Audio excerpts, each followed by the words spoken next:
Iniciativa per Catalunya Verds, Esquerra i Unida i Alternativa dona suport a les mobilitzacions convocades pels sindicats en contra de la reforma del sistema de pensions i l'augment de l'edat de jubilació als 67 anys. Les propostes que ha posat sobre la taula Zapatero estan molt més a prop de la dreta que no pas dels treballadors i les treballadores.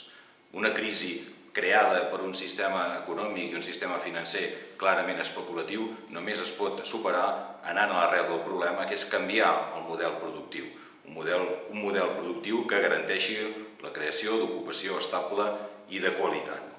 Cal ampliar l'estat del benestar, cal aprofundir l'estat del benestar i l'única manera possible és fent polítiques fiscals progressives, que vol dir qui més té, doncs més ha de pagar. En definitiva, ens oposem a qualsevol proposta que signifiqui la retallada de drets socials i l'única manera de superar la crisi és fer propostes que beneficien els treballadors i les treballadores que fins a aquest moment són els que han estat més perjudicats.